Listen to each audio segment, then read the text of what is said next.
اور پھر صفا اور مروہ کی سعی من شعائر اللہ.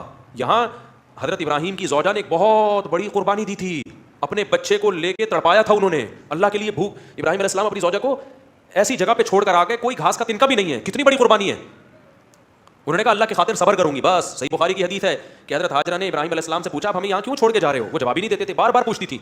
آخر میں ایک سوال پوچھا کہ اللہ کے حکم پہ کر رہے ہیں, یہ کہاں سے اونٹ پہ چل کے آئے ہوں گے ریگستانوں کو کراس کر کے. آپ دیکھ لو ذرا بیت المقدس سے سفر ذرا دیکھو آپ, شام سے ہوتے ہوئے آئے یہاں پر مکہ, ریگستان ہے لمبے لمبے. زوجہ بار بار پوچھ رہی ہے کہاں لے جا رہے ہو اور چھوڑ کے آ رہے ہو ہمیں. جب کئی بار پوچھا پھر پوچھا بتائیں اللہ کے حکم پہ کر رہے ہو, فرمایا ہاں.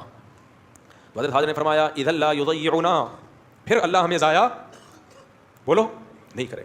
کیسا توکل پیدا ہوتا ہے یار, اللہ کے لیے جب قربانی دی جا رہی ہے تو پھر اللہ ضائع نہیں کرتا, اور قربانی ہی اللہ چاہتے ہیں بھائی. کتنی بڑی یادگار ہے. پھر وہاں حضرت حاجرہ کا اللہ کو دوڑنا کتنا پسند آیا, کیونکہ قربانی دی ہے نا, اللہ قربانی مانگتا ہے. آج ہماری زندگی میں قربانی بولو نہیں ہے, کوئی اللہ کے لیے نہ پسینہ بہاتے ہیں, خون تو بہت دور کی بات ہے, فجر کی نماز نہیں پڑھی جاتی آج نیند قربان کر کے. تو قربانی دی, اس قربانی کی اللہ نے کیسی قدر کی ہے.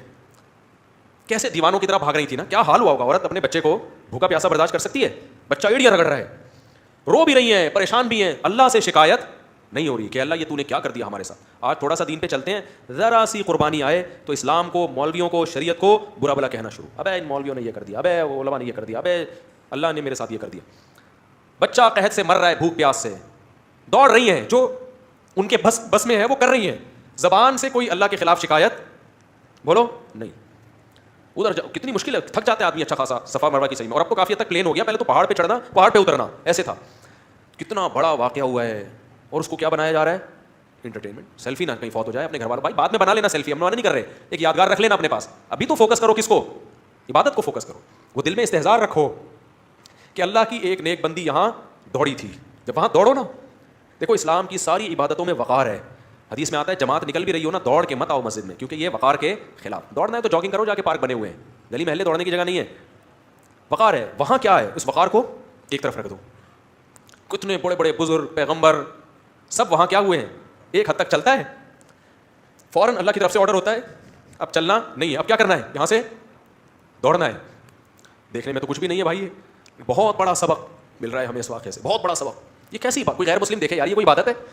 نماز عبادت سمجھ میں آتی ہے, رکوع کر رہے ہو, سجدہ کر رہے ہو, قرآن پڑھ رہے ہو, سمجھ میں آتا ہے نا, روزہ رکھ رہے ہو, یہ کیا عبادت ہے, دوڑ رہے ہو. اللہ نے کہا نہیں, میں نے عبادت کو کیا کر دیا ہے, اس کا فلسفہ ہی چینج کر دیا. عبادت جو میں کہوں گا وہ کرنا پڑے گا. تو وہاں کیا کرنا ہے, آپ نے دوڑنا ہے وہاں پہ. تو یہ بہت بڑا ایک, تبھی حدیث میں آتا ہے کہ نبی صفا اور مروہ میں جو پہاڑیوں پہ بہت لمبی دعائیں مانگا کرتے تھے, بہت زیادہ. ہمارے جتنے اکابر حج کرنے جاتے تھے, عمرہ کرنے, ہمارے شیخ مفتی رشید احمد صاحب بھی, اور جو میرے شیخ ہیں بھی, وہ بھی, ہم نے سب کو دیکھا ہے کہ صفا مروہ پہ لمبی لمبی دعائیں, کیونکہ یہ دعا کی قبولیت کا موقع ہے. واقعہ ہوا تھا یہاں پہ, اس کا واسطہ اللہ کو دیا جا سکتا ہے. لیکن ایک وہ بھی ایک انٹرٹینمنٹ سے بن گئی ہے عمرے میں بھی. مجھے تو, میں چونکہ اب عام دنوں میں تو میں جب عمرے پہ جاتا ہوں تو منہ چھپا کے جاتا ہوں, لیکن احرام میں تو منہ نہیں چھپایا جا سکتا نا.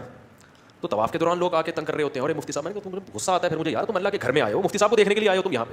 کتنی افسوس کی بات ہے, جب طواف کر رہے ہو تم ایک مشہور آدمی نظر آیا تو اللہ کو دیکھنے کے بجائے کہاں دیکھ رہا ہے, مفتی صاحب کو. بعد میں مل لینا, بعد میں اگر مفتی صاحب مارکیٹ سے شارٹ ہو گئے تو کوئی بات نہیں, ابھی اس کو فوکس کرو, اللہ کا گھر ہے بھائی, اس کی توجہ دو. ہاں تھوڑا سلام کر لیا, ہلو, بس اتنا کافی ہے. اس وقت سیلفیاں طواف کے دوران لینے کی کوشش, یہ بہت غلط حرکت ہے. صفا مروہ میں بھی, تو حج میں تو اور زیادہ ہے, حج میں رمی بھی ہے, رمی ایک الگ ہی عبادت ہے. پھر طواف زیارت ہے. طواف زیارت کا کیا مطلب ہے, بقرعید کے دن طواف. یہ عام طوافوں جیسا طواف نہیں ہے, کیونکہ بقرعید میں جو طواف ہوتا ہے نا, وہ ہے اصل وہ طواف جو بیت اللہ کی وجہ سے ہم پہ واجب ہوتا ہے. وہ اللہ نے 3 دن رکھا ہے بقرعید کے 3 دنوں میں. اس میں کتنا ساری دنیا, یعنی جو بھی مسلمان دنیا بھر سے جاتے ہیں, 3 دن ہی ہیں ان کے پاس اس میں طواف, وہ حج کا رکن ہے وہ. تو یہ وہ تمام عبادتیں ہیں جو انسان کو, اگر وہ تھوڑا سا دل ہو نا, اس کے اندر رمق ہو, دل میں حیات ہے, زندگی ہے, تو یہ اللہ کی محبت کی چنگاری کا کام دیتی ہیں. لیکن اگر آپ نے ان عبادتوں میں جا کے گپیں لگانا شروع کر دیں طواف کے دوران, اور باتیں کرنا شروع کر دیں, سیلفیوں کو فوکس کرنا شروع کر دیا, تو عمرہ تو ہو جائے گا آپ کا, لیکن ایسا دل میں برکت اور نور ختم ہوگا نا کہ وہ نحوست پھر کبھی ختم نہیں ہوتی. کتنے لوگ ہیں دل ہی نہیں لگتا ان کا وہاں پہ, کہتے ہیں یار بس آئے تھے جلدی سے عمرہ کر کے بھاگے یہاں سے. تو یہ اللہ تعالیٰ کی طرف سے پھر دل میں جو ہے نا وہ سیاہی پیدا ہو جاتی ہے. تو اللہ